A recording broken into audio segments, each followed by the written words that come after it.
Hello વિદ્યાર્થી મિત્રો, good morning. હવે આગળના લેક્ચરમાં આપણે વાણિજ્ય વ્યવસ્થા અને સંચાલનમાં શું જોયું હતું તો કે આર્થિક પ્રવૃત્તિ કોને કહેવાય, બિનઆર્થિક પ્રવૃત્તિ કોને કહેવાય અને બંને વચ્ચેના ડિફરન્સ. ત્યારબાદ છે આપણે ધંધા વિશે થોડા ઘણા અંશે ખ્યાલ મેળવો કે ધંધો કોને કહેવાય, એની વ્યાખ્યા, એની લાક્ષણિકતાઓ અને બે હેતુ છે એ આપણે ભણેલા હતા. આજે આપણે ત્યાર પછી ત્રીજા હેતુથી સ્ટાર્ટ કરીએ. બે હેતુ કયા હતા તો કે નફાનો હેતુ અને મહત્તમ સંપત્તિના સર્જનનો હેતુ. આ બે હેતુ છે આર્થિક હેતુઓમાં આપણે ભણેલા છે. મુખ્ય હેતુઓ કેટલા રહેશે? બે. કયા કયા તો કે આર્થિક હેતુ અને સામાજિક હેતુ. એમાં આર્થિક હેતુમાં આપણે બે હેતુ ભણી ચૂકેલા છે. એક છે નફાનો હેતુ, બીજો રહેશે મહત્તમ સંપત્તિના સર્જનનો હેતુ. ત્યારબાદ નેક્સ્ટ આપણે જોઈએ કે અન્ય આર્થિક હેતુઓ. અન્ય આર્થિક હેતુઓમાં શું શું આવશે એ આપણને ભણવાનું રહેશે. જોઈએ એની અંદર તો કે અન્ય આર્થિક હેતુઓમાં ધંધાનો આર્થિક પ્રગતિ અને વિકાસ કરવાનો આવશે. ટૂંકમાં તમે જે કંઈ ધંધો સ્ટાર્ટ કરો એ ધંધાની શરૂઆત છે એ નફાથી થયેલી હોવી જોઈએ. જો તમને નફો પ્રાપ્ત થશે તો આપોઆપ તમારા ધંધાનો વિકાસ થઈ શકશે, તમે એને પ્રોગ્રેસ કરી શકશો. ત્યારબાદ છે કે બજારનો વિકાસ કરવો. હવે ટૂંકમાં તમે જે કાંઈ વસ્તુ મૂકવાના છો એ કેમાં રહેશે? બજારમાં મૂકવાની રહેશે. તો બજારનો વિકાસ થયેલો હોવો જોઈએ. જો બજારનો વિકાસ ન થાય તો તમારી જે કંઈ ઉત્પાદિત થયેલી વસ્તુ હોય તમારા ધાર્યા પ્રમાણે એ વસ્તુની કિંમત તમને પ્રાપ્ત થશે નહીં. ત્યારબાદ અન્ય હેતુઓમાં શું આવશે તો કે ઉપલબ્ધ સાધનોનો શક્ય તેટલો શ્રેષ્ઠ ઉપયોગ કરવો. હવે તમારી પાસે જે કંઈ યાંત્રિક સાધનો હશે એ હમણાં પડ્યા રહે તો બની શકે કે જે તે વસ્તુના ઉત્પાદનમાં છે એ કામે આવશે નહીં. એટલે બને એવું કે જો તમારો ધંધો સ્ટાર્ટિંગ થઈ ગયેલો હોય તો જેટલા સાધનો હોય, ટેકનોલોજી જેટલી વિકસાવેલી હોય એ તમામ સાધનોનો ઉપયોગ કરવો હિતાવહ છે. અને એના દ્વારા જો વસ્તુનું ઉત્પાદન કરવામાં આવે તો વસ્તુની ક્વોલિટી પણ જળવાય રહે. પછી આવશે તો કે ધંધાના માલિકના આર્થિક લાભ સાથે. હવે એ તો આગળ આપણે આવી ગયું છે કે જે કંઈ શક્ય હોય એટલા ઉપલબ્ધ સાધનો છે એ તમારે વિકસાવવા જોઈએ. ને આધુનિક ટેકનોલોજીનો ઉપયોગ કરશો તો જે કંઈ બની શકે કે વસ્તુ છે એ વધારે પ્રમાણમાં તમે વસ્તુનું ઉત્પાદન કરી શકો.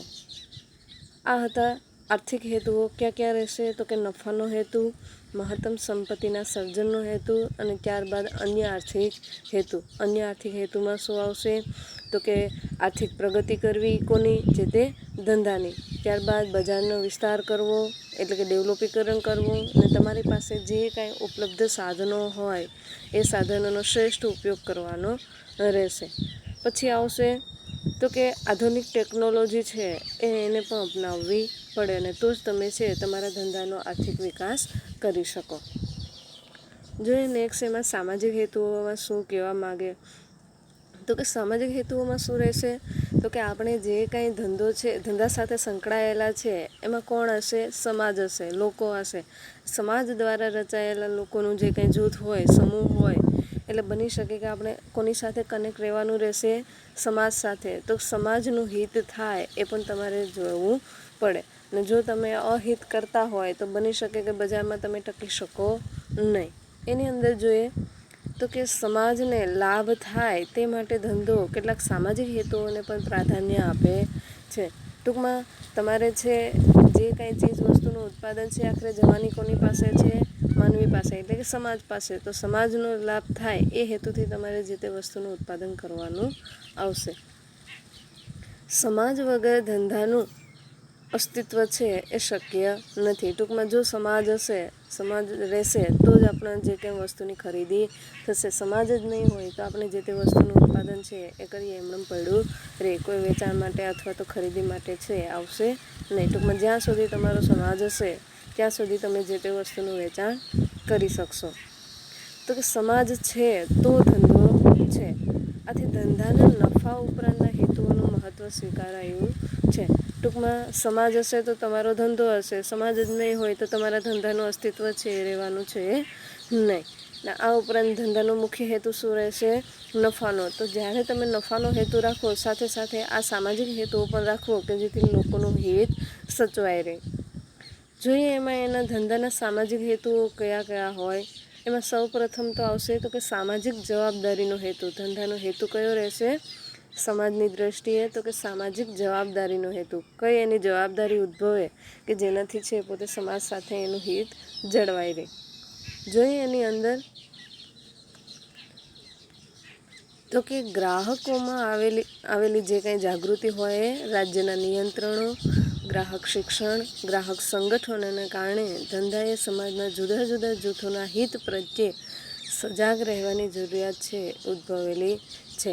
ટૂંકમાં તમને ને મને બધાને ખ્યાલ છે કે આજે એટલી બધી એડવર્ટાઇઝ હોય, જાહેરાતો હોય અથવા તો કોઈ પણ માહિતી હોય એ જે તે ગ્રાહક પાસે છે અવેલેબલ છે. દુનિયાની કોઈ પણ ખૂણાની માહિતી છે એ પોતાની પાસે મેળવી શકે.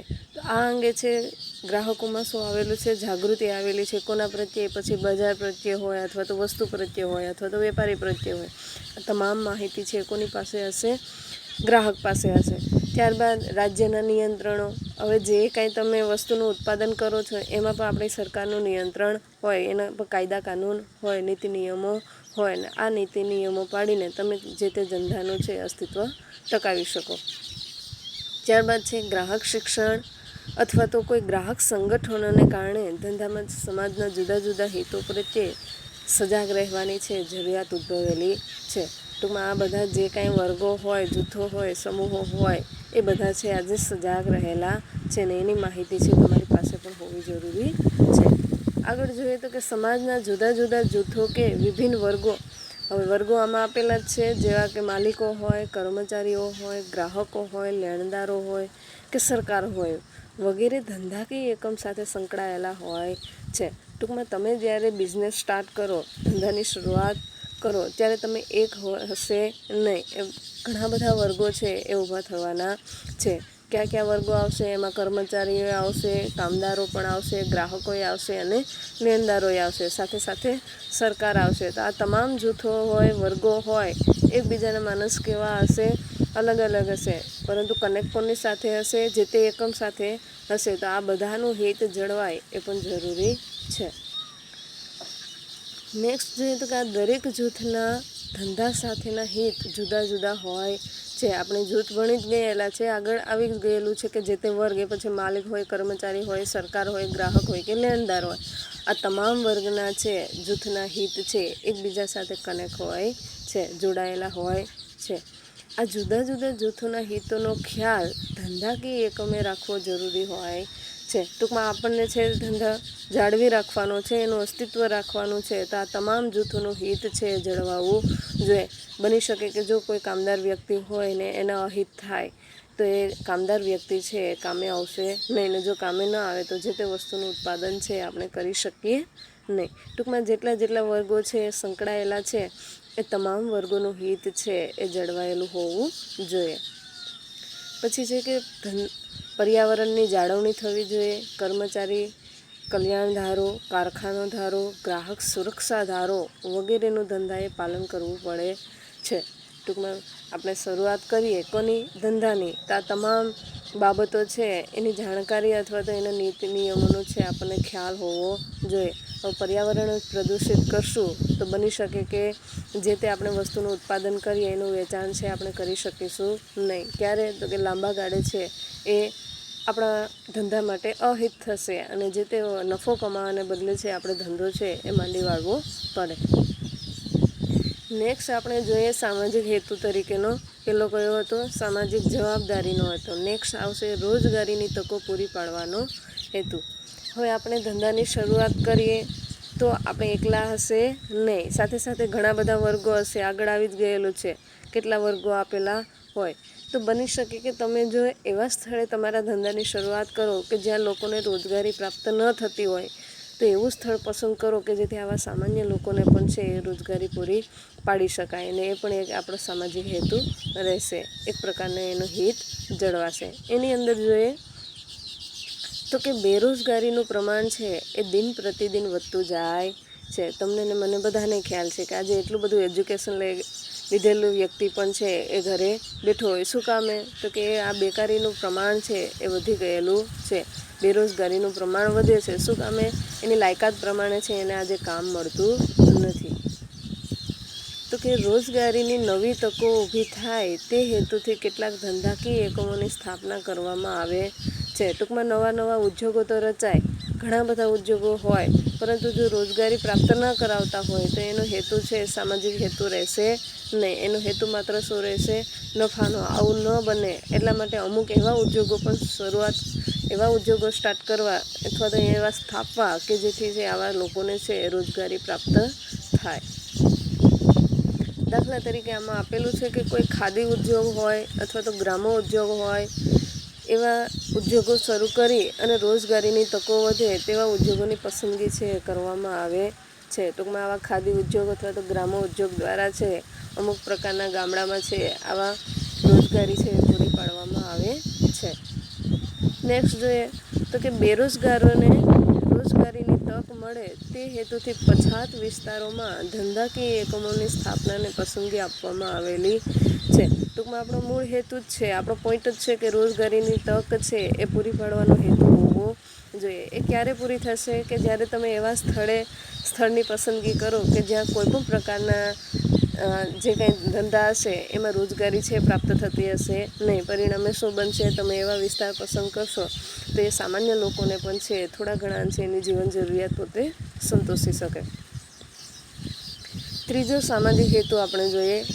બે ભણી ચૂકેલા છે ક્યાં એક સામાજિક જવાબદારીનો હેતુ, નેક્સ્ટ આપણે ભણ્યા રોજગારીની તકો પૂરી પાડવાનો હેતુ. ત્રીજો જોઈએ તો કે ગુણવત્તાવાળી વસ્તુઓ અને સેવાઓ પૂરી પાડવાનો હેતુ. એની અંદર જોઈએ તો કે સમાજના લોકો તેમની જરૂરિયાત સંતોષી શકે અને સરળ રીતે ઉપલબ્ધ થાય તે રીતે ગુણવત્તાયુક્ત વસ્તુઓ અને સેવાઓ પૂરી પાડવાનો હેતુ હોય છે. આપણો ત્રીજો સામાજિક હેતુ રહેશે. કયો કે તમે જે વસ્તુનું ઉત્પાદન કરો એ કેવું હોવું જોઈએ? ક્વોલિટીવાળું હોવું જોઈએ. જો ગુણવત્તાવાળું નહીં હોય તો ગ્રાહક છેતરાશે. કેટલી વાર? એકવાર છેતરાશે, બીજી વાર તમારી વસ્તુઓ છે ખરીદવા આવશે નહીં.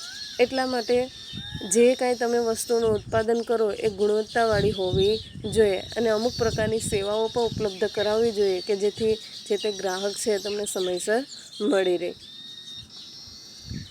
ત્યારબાદ નેક્સ્ટ જોઈએ તો કે રસોઈમાં ઉપયોગી મસાલા, ઠંડા પીણા અને ખાદ્ય પદાર્થોનું ઉત્પાદન કરતા એકમોનું ઉચ્ચતમ ગુણવત્તામાં ધોરણોનું પાલન કરવું જરૂરી છે.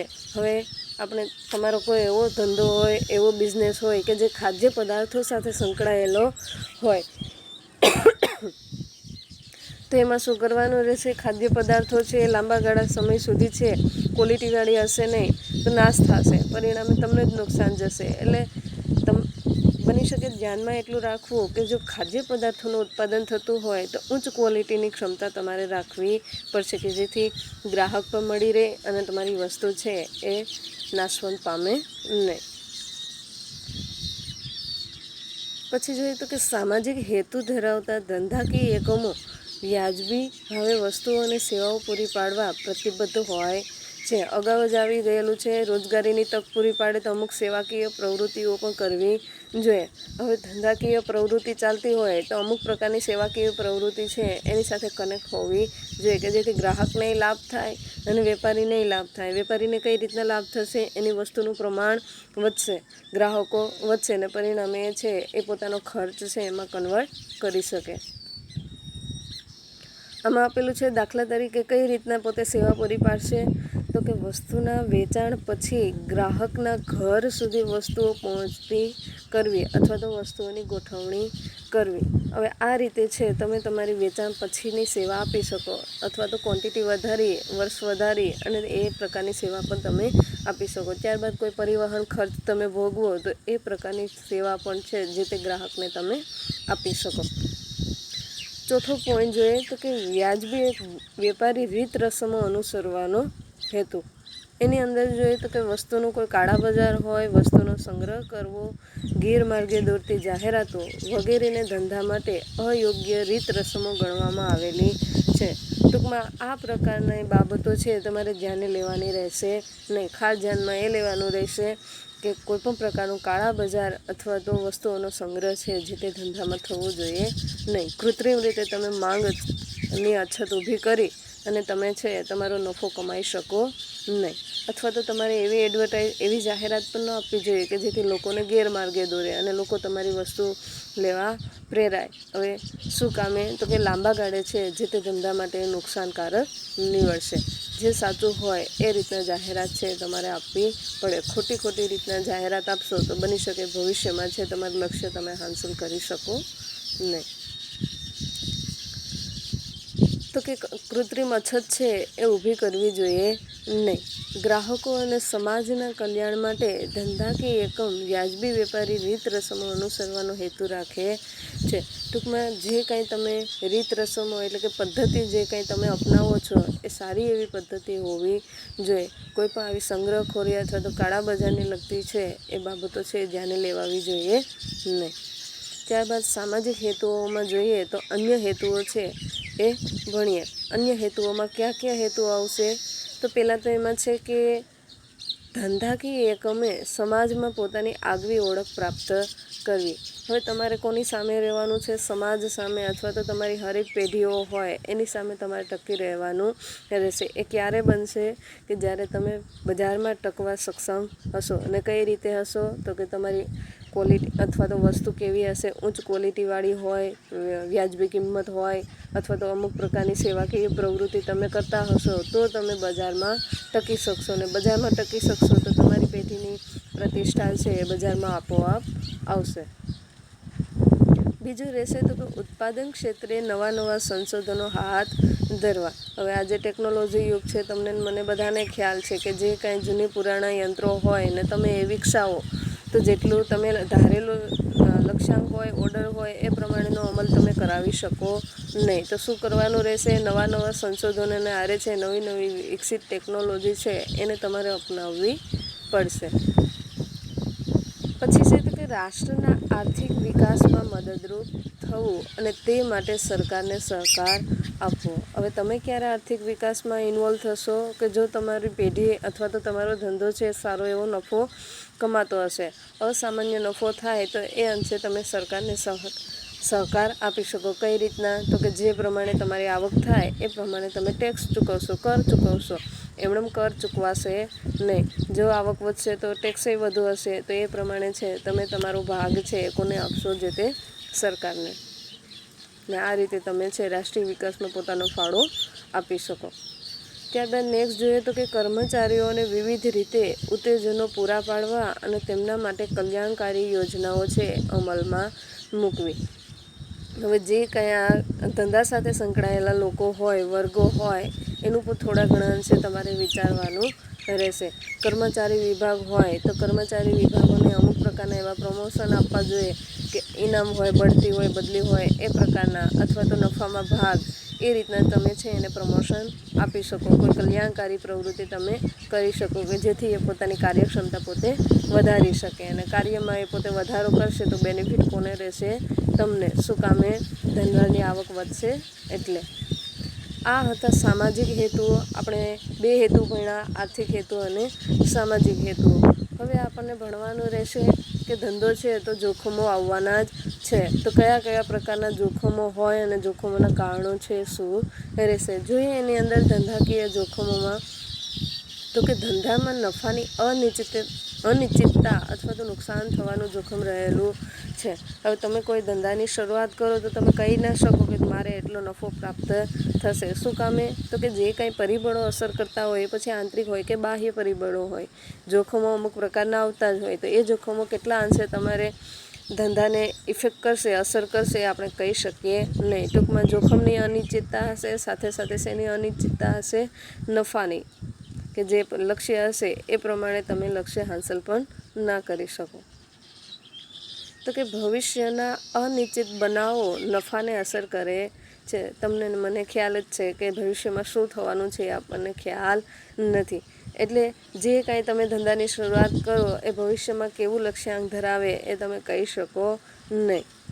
આથી કહી શકાય કે ધંધાકીય જોખમો સામેનું વળતર એટલે નફો. ટૂંકમાં આવા જે કાંઈ જોખમો આવે એની સામે તમારો ધંધો કેટલો ટકી શકે અને કેટલો નફો પ્રાપ્ત કરી શકે એ જ તમારા માટે સાચો નફો ગણાશે. ધંધામાં 2 સ્વરૂપના જોખમો છે એ આવેલા હોય છે. જોઈએ એમાં કયા કયા પ્રકારના જોખમો છે આવેલા હશે. ટૂંકમાં બે પ્રકારે હશે. એક કેવા હશે? કુદરતી જોખમો. બીજા કેવા હશે? માનવસર્જિત જોખમો. જોઈએ એની અંદર કે કુદરતી જોખમો છે એ કેવા કેવા પ્રકારના આવશે. તો કે એની અંદર શું આવશે? આપણને ખ્યાલ જ છે કે કુદરતી જોખમો કોને કહેવાય. કુદરતી આફતો હોય, એ પછી ધરતીકંપ હોય, પૂર હોય, વાવાઝોડું હોય, સુનામી હોય, તો આવા પ્રકારના જોખમો છે એ આપણે માટે કેવા કહેવાશે? કુદરતી જોખમો.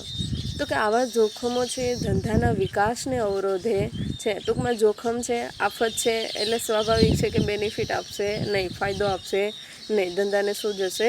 નુકસાન જશે. અને નુકસાન જાય તો જે તે ધંધાનો વિકાસ છે એ અટકી જાય.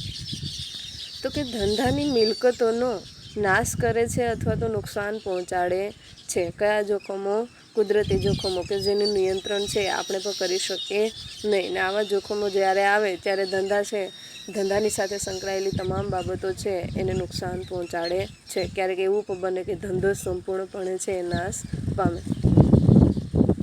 તો કે કુદરતી જોખમો ઉપર ધંધાનો અંકુશ હોતો નથી. ટૂંકમાં ધંધાનોય નહીં હોય ને આપણોય નહીં હોય, એટલે સ્વાભાવિક છે કે આવા કુદરતી જોખમો સામે છે આપણે અડીખમ ઊભા રહેવાના નથી. ત્યારબાદ જોઈએ તો કે માનવસર્જિત જોખમો, કે જે આપણા જેવા માનવી દ્વારા ઊભા કરાયેલા હશે.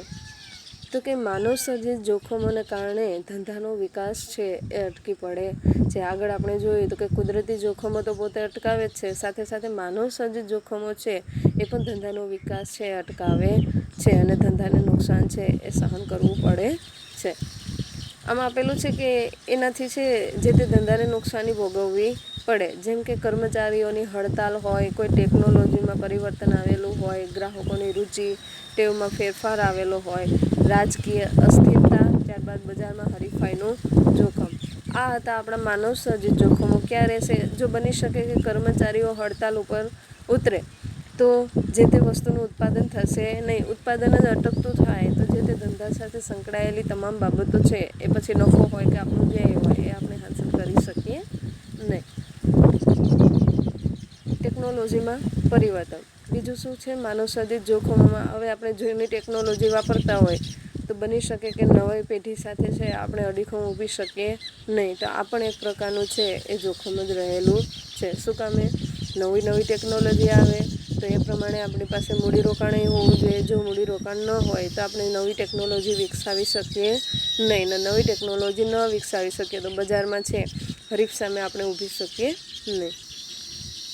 ત્યારબાદ જોઈએ તો કે ગ્રાહકોની રુચિ. હવે ગ્રાહકોની રુચિ કેવી છે, ટેવ કેવી છે, ફેશન કેવી છે, એ અનુસાર પણ એક જોખમ રહેલું છે. હવે તમે જે વસ્તુનું ઉત્પાદન કરતા હોય અને ગ્રાહકો છે એ વસ્તુ પસંદ જ ના કરે તો બની શકે કે તમારી વસ્તુનું વેચાણ છે એ થવાનું નથી. એટલે ટૂંકમાં ગ્રાહકોના વર્તનને ધ્યાને રાખી અને જે તે વસ્તુનું ઉત્પાદન છે એ તમારે કરવાનું રહેશે. નેક્સ્ટ જોઈએ તો કે રાજકીય અસ્થિરતા હોય અથવા તો બજારમાં હરીફાઈનું જોખમ હોય, એ તમામ પ્રકારના માનવસર્જિત જોખમો છે આપણા ધંધાને છે એનો વિકાસ છે એ અટકાવે છે. હવે નેક્સ્ટ આપણે જોઈએ તો કે આ શું હતું? ધંધાકીય જોખમો. કેટલા પ્રકારે હતા? બે પ્રકારે. કયા? તો કે કુદરતી અને માનવસર્જિત. હવે આપણને જોવાનું છે કે ધંધાકીય જોખમોના કારણો, કયા કારણોસરને લીધે છે આપણે આ જોખમો છે ઉઠાવવા પડે છે. એમાં પહેલાં જોઈએ તો કે ટેકનોલોજીમાં ફેરફાર. તો કે ટેકનોલોજીમાં થતી શોધખોળને કારણે ઉત્પાદન પદ્ધતિમાં ફેરફાર થાય છે અથવા તો આપણને ફેરફાર કરવા પડે છે. જેમ જેમ ટેકનોલોજીનો વિકાસ થાય એમ નવી ટેકનોલોજી છે આપમેળે આપણને વિકસાવવાની રહેશે. અને ટેકનોલોજીનો આપણે અલગથી એનો ઉપયોગ કરીશું તો શું થશે? જે તે વસ્તુના ઉત્પાદનમાં પણ વધારો થશે જો તમે નવી ટેકનોલોજી અપનાવશો તો. પછી છે તો કે ઉચ્ચતમ ગુણવત્તાવાળું ઉત્પાદન કરવા માટે નવી ટેકનોલોજી છે એ અપનાવવી પડે છે. આગળ મેં કીધેલું છે એમ જ, જો નવી ટેકનોલોજી ઉપલબ્ધ થાય તો તમારે એ વિકસાવવી પડે. શું કામે? તો કે તમારું ઉત્પાદન એ વધશે અને ઉત્પાદન વધશે તો એ પ્રમાણે વેચાણ થશે ને વેચાણ થશે તો તમે આવક છે એ પ્રાપ્ત કરી શકો ને આવક પ્રાપ્ત થાય તો જ તમારા હાથમાં છે નફો આવે. તો કે જૂના યંત્રોને સ્થાને નવા યંત્રો વસાવવા પડે છે. ટૂંકમાં જો નવી ટેકનોલોજી આવે તો તમે વસાવો તો જૂની ટેકનોલોજીનું શું થશે? એમનેમ પડી રહેશે ને એ તમારા માટે છે એ ફોગટ ગણાય. નેક્સ્ટ જોઈએ બીજું કારણ એનું. પેલું શું હતું? ટેકનોલોજીમાં ફેરફાર. બીજું રહેશે તો કે વૈકલ્પિક પેદાશોનો ભય. જોઈએ એની અંદર વૈકલ્પિક પેદાશોનો ભય એટલે શું? તો કે તમે જે વસ્તુનું ઉત્પાદન કરો છો એની વૈકલ્પિક વસ્તુઓ પણ હોય કે જે લોકો વાપરતા હોય. તો બની શકે કે જો વૈકલ્પિક પેદાશોનું ઉત્પાદન છે એ વધારે પ્રમાણમાં થતું હોય અથવા તો સામેની હરીફ પેઢી હોય એની વધારે પ્રમાણમાં વેચાણ થતું હોય તો તમારી વસ્તુનું વેચાણ છે એ થશે નહીં. તો કે ટેકનોલોજીમાં થતા ફેરફારને કારણે ગ્રાહકો વૈકલ્પિક પેદાશો તરફ વળે છે. ટૂંકમાં એક વસ્તુ ન હોય તો એના સ્થાને વૈકલ્પિક આપણી પાસે ઓપ્શન હોય જ કે એના બદલે છે આ વસ્તુનો આપણે ઉપયોગ કરીએ. અને આવી વૈકલ્પિક પેદાશોના ઉત્પાદનને કારણે છે તમારી જે તે મૂળ વસ્તુ હોય એ પણ ક્યારેક બની શકે કે એનું ઉત્પાદન ઘટે.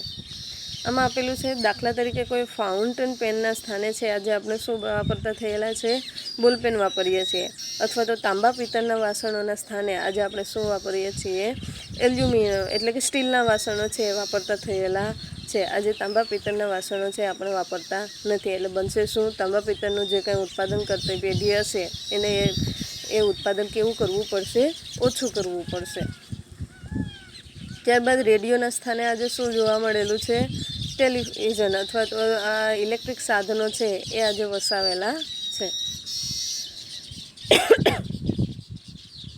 ત્રીજું ઓપ્શન જોઈએ આપણે. બે ઓપ્શન ભણી ચૂકેલા છે. ક્યાં? એક તો ટેકનોલોજીમાં ફેરફાર, ત્યારબાદ વૈકલ્પિક પેદાશોનો ભય. હવે ત્રીજું રહેશે હરીફાઈ. જોઈએ એની અંદર કઈ રીતના છે એ જોખમ થાય. તો કે હરીફાઈ ધંધાનું જોખમ વધારે છે કે જેની પ્રત્યક્ષ અસર ધંધાના નફા ઉપર થાય છે. હવે તમે કોઈ ધંધાની શરૂઆત કરેલી હોય, કોઈ ધંધો માંડેલો હોય, ઉદ્યોગની શરૂઆત કરેલી હોય તો તમારી પેઢીને છે જે તે હરીફ પેઢી સામે ઊભું રહેવું પડશે.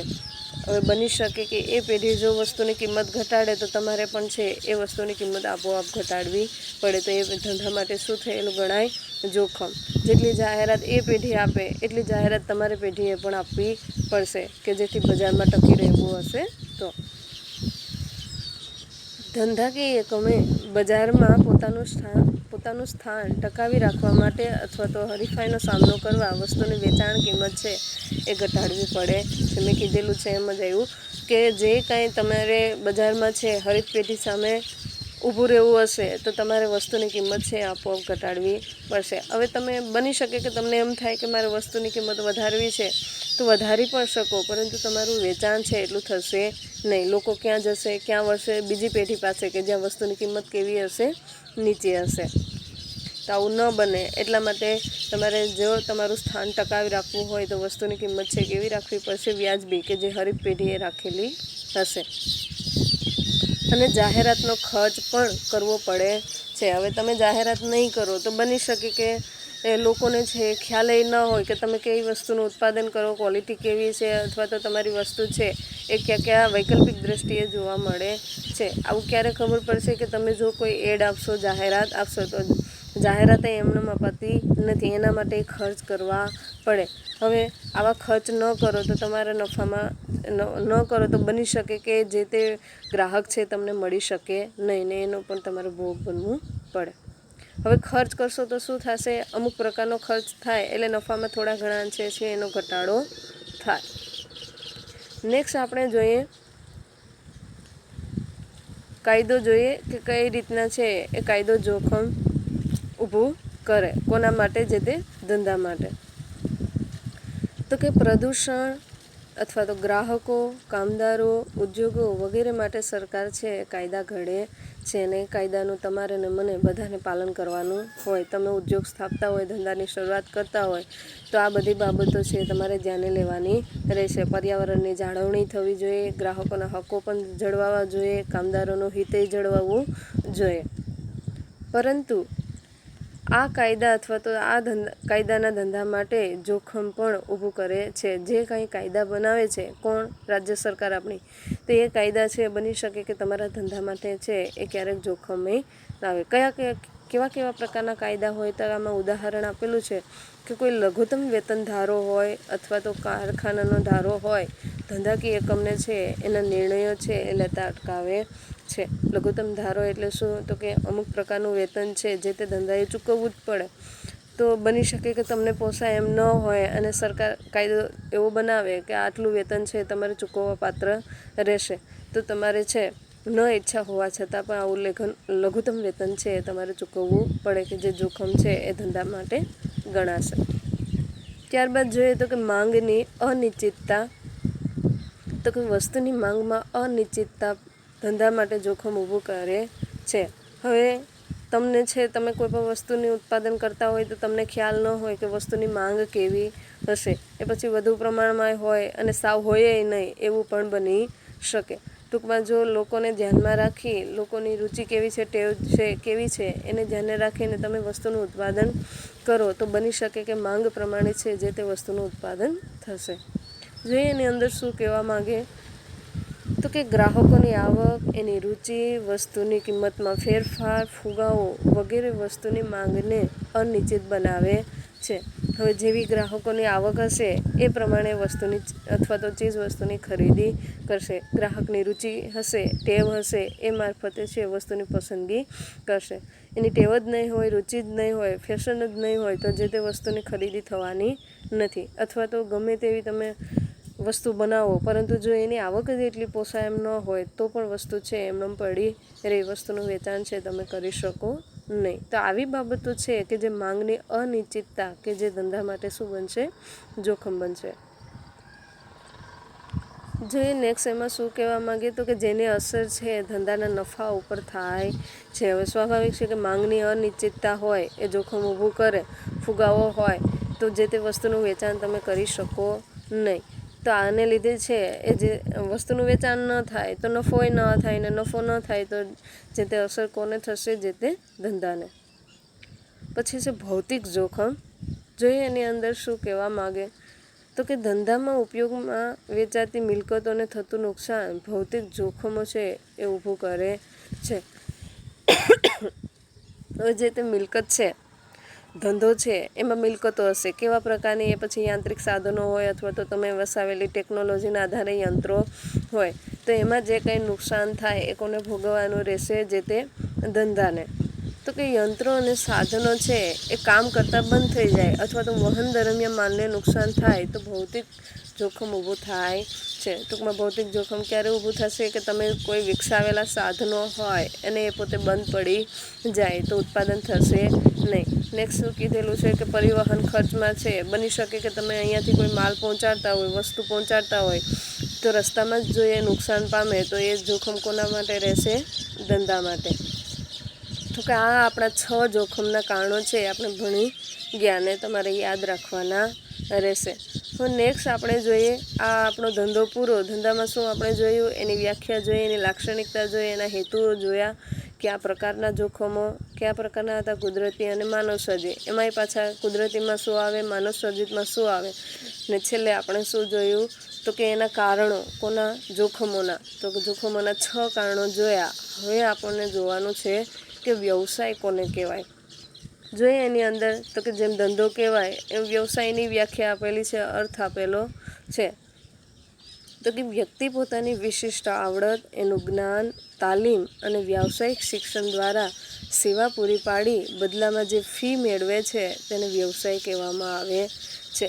ટૂંકમાં ધંધો છે કોઈ પણ વ્યક્તિ છે સ્ટાર્ટ કરી શકે, એની પાસે લાયકાત હોય કે ન હોય, શિક્ષણ પામેલો હોય કે ન પામેલો હોય, પોતાના મનની મરજીથી પોતે ધંધો સ્ટાર્ટ કરી શકે. વ્યવસાયમાં શું થશે? અમુક પ્રકારની એની પાસે ક્વોલિફિકેશન હશે, આવડત હશે, લાયકાત હશે, અને એ લાયકાત અનુસાર પોતાની કોઠાસૂઝ પ્રમાણે અથવા તો તાલીમ પામેલો પોતે હશે ને એ શિક્ષણ દ્વારા છે પોતે પોતાની રીતના છે કાર્ય કરશે અથવા તો સેવા આપશે. એને આપણે શું કહીશું? વ્યવસાય. બીજી વાર બોલું તો કે વ્યક્તિ પોતાની વિશિષ્ટ આવડત હોય, એનું જ્ઞાન હોય અથવા તો તાલીમ પામેલો હોય અને એ પોતે વ્યાવસાયિક શિક્ષણ દ્વારા સેવા પૂરી પાડી બદલામાં શું લે છે? ફી મેળવે છે.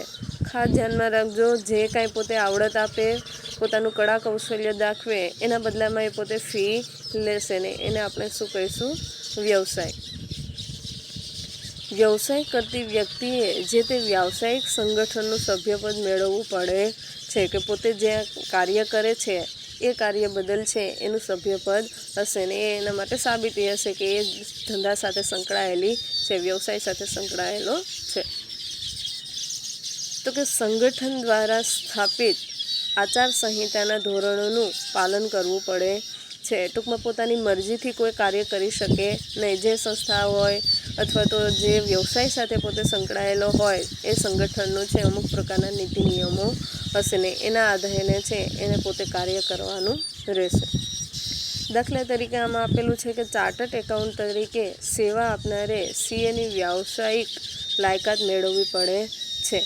હવે અગાઉ જ આપણને આવી ગયું એની વ્યાખ્યા અથવા તો એના અર્થમાં કે જે કંઈ વ્યક્તિ હશે એણે વિશિષ્ટ આવડત છે પ્રાપ્ત કરેલી હશે, એની પાસે લાયકાત હશે. ઉદાહરણ તરીકે ચાર્ટર્ડ એકાઉન્ટ હોય તો એમણે ચાર્ટર્ડ એકાઉન્ટ પોતે પોતાનું કાર્ય કરી શકે નહીં, એની પાસે એ પ્રકારની એની પદવી હશે ને એ અનુસાર છે પોતે કાર્ય કરી શકે. નેક્સ્ટ જોઈએ તો કે institute of chartered account of ઇન્ડિયાનું સભ્યપદ છે એને મેળવવું પડે છે ને ત્યારબાદ પોતે વ્યવસાયમાં છે પોતે જોડાઈ શકે.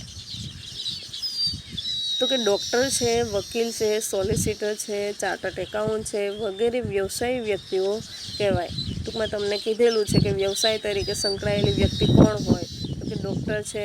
હવે બની શકે ડૉક્ટર છે એ પણ પોતાના કાર્ય બદલ ફી મેળવે છે, વકીલ પણ પોતે પગાર લે છે, સોલિસિટર છે, ચાર્ટર્ડ એકાઉન્ટ પોતે પોતાના કાર્ય, કહેવાનો મિનિંગ એટલો જ છે કે પોતાના કાર્યની બદલ જે કાંઈ પોતે વળતર મેળવે, ફી મેળવે એ ધંધા સાથે, વ્યવસાય સાથે સંકળાયેલી વ્યક્તિ હશે. તો કે આ બધાને શું કહેશું આપણે? વ્યવસાયી વ્યક્તિઓ. તો કે વ્યાવસાયિક આવડતનો ઉપયોગ નોકરી માટે પણ થઈ શકે. જેમ કે ડૉક્ટર છે કોઈ હોસ્પિટલમાં વેતનના બદલામાં કાર્ય સ્વીકારે તો તે તેના માટે શું કહેવાશે? નોકરી કહેવાશે. આ હતો વ્યવસાય કે વ્યવસાય કોને કહેવાય. તો એટલી બાબત તમારે ધ્યાનમાં રાખવાની રહેશે કે વિશિષ્ટ આવડત હોય, જ્ઞાન હોય, તાલીમ હોય અથવા તો વ્યાવસાયિક શિક્ષણ દ્વારા સેવા પૂરી પાડીને એના બદલામાં શું મેળવશે? ફી મેળવશે. તો આ ફી મેળવે છે એ એક પ્રકારની વ્યાવસાયિક વ્યક્તિ તરીકે એના માટે શું ગણાશે? વ્યવસાય ગણાશે. એની સાથે સંકળાયેલ વ્યક્તિ હોય તો એને આપણે વ્યવસાયિક વ્યક્તિ તરીકે ઓળખીશું. હવે જોઈએ એની લાક્ષણિકતાઓ કોની? તો કે વ્યવસાય સાથે સંકળાયેલા વ્યક્તિની અથવા તો વ્યવસાય સાથે જોઈએ તો કે વ્યાવસાયિક વ્યક્તિએ વ્યવસાય માટે વિશિષ્ટ જ્ઞાન, ચાતુર્ય અને વ્યવસાયનું શિક્ષણ છે પ્રાપ્ત કરવું પડે છે. હવે તમારી પાસે જ કંઈ ન હોય તો તમે બીજાને આપી શકો નહીં. તો શું કરવાનું રહેશે? તમે જે કાંઈ વ્યવસાયમાં જવા ઈચ્છતા હોય તો એ પ્રમાણે તમારી પાસે લાયકાત હોવી જોઈએ, તમારી પાસે એનું જ્ઞાન હોવું જોઈએ, કોઠાસૂઝ હોવી જોઈએ, તમે એનું શિક્ષણ છે એ પ્રાપ્ત કરેલું હોવું જોઈએ. પછી છે તો કે સેવાના બદલામાં ફી મેળવે છે. એની વ્યાખ્યામાં જ આવી ગયું કે જે કાંઈ પોતે કાર્ય કરે છે એના બદલામાં એ પોતે ફી મેળવે છે. જો કે વ્યાવસાયિક વ્યક્તિનું ફીનું ધોરણ તેની આવડત, જ્ઞાન અને અનુભવના આધારે અલગ અલગ હોય છે. હવે તમે જે કાંઈ વ્યવસાયમાં જોડાયેલા હોય એ તમામ વ્યક્તિઓનો એક સરખો પગાર હશે નહીં અથવા તો ફી હશે નહીં. જેવો જેનો અનુભવ, જેવી જેની આવડત, જેવી જેની લાયકાત એ અનુસાર છે એ ફી પોતે મેળવવા પાત્ર રહેશે. ત્રીજું જોઈએ તો કે વ્યાવસાયિક વ્યક્તિનો પ્રાથમિક ઉદ્દેશ્ય સેવાનો હોય છે. ટૂંકમાં એનો મૂળ હેતુ શું રહેશે? સેવાનો, અને સેવા કાર્ય બદલ છે એ પોતે આવી ફી મેળવતા રહેશે. ચોથું છે આવક મેળવવા માટેની સ્વતંત્ર પ્રવૃત્તિ છે. હવે તમે વ્યવસાય સાથે સંકળાયેલા હોય તો તમારી પાસે આવક છે એ પ્રાપ્ત થશે. કોના બદલામાં? સેવાના બદલામાં અથવા તો તમે જે કંઈ કાર્ય કરો છો એના બદલામાં.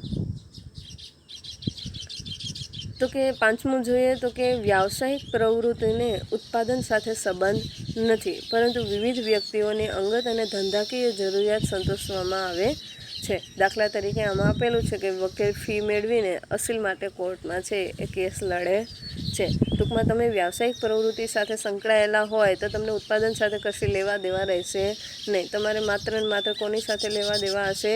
ધંધાકીય જરૂરિયાતો હોય અથવા તો પોતાના કાર્ય બદલ છે તમારે સમજ હશે કે તમે કઈ રીતના પોતાનું કાર્ય કરો છો અને જે કાંઈ વ્યક્તિઓની અંગત જરૂરિયાતો હોય એને અનુલક્ષીને તમે કાર્ય કરવાના છો. ઉત્પાદન સાથે કોને સંબંધ રહેશે? જે તે માલિકને. છઠ્ઠું જોઈએ તો કે જે તે વ્યાવસાયિક સંગઠને નક્કી કરેલી વ્યવસાયની આચારસંહિતાનું પાલન કરવું આવશ્યક છે. હવે ટૂંકમાં તમે જે વ્યવસાય સાથે સંકળાયેલા હોય એ વ્યવસાયના જે કાંઈ નીતિ નિયમો હોય, આચારસંહિતા હોય એનું પાલન કરવું જરૂરી છે, અને એ સંગઠનનું તમે પાલન કરશો તો જ તમે એ સંગઠન સાથે જોડાયેલા રહેશો. સાતમું રહેશે તો કે વ્યવસાયમાં મળતું નાણાકીય વળતર અનિશ્ચિત હોય છે. ટૂંકમાં તમે કયા પ્રકારનું કાર્ય કરો, કેવું કાર્ય કરો અને કેવી લાયકાત ધરાવો છો, કેવું જ્ઞાન છે તમારી પાસે, તમે જેવું આપશો એવું તમે પ્રાપ્ત કરશો. વ્યવસાય સાથે સંકળાયેલા તમે વ્યક્તિ હશો તો તમારી વળતર છે એ કેવું હશે? અનિશ્ચિત હશે. તો આટલું આપણે ભણાશું તો કે બિઝનેસ કોને કહેવાય, ધંધો કોને કહેવાય અને વ્યવસાય. આ બે બાબતો છે.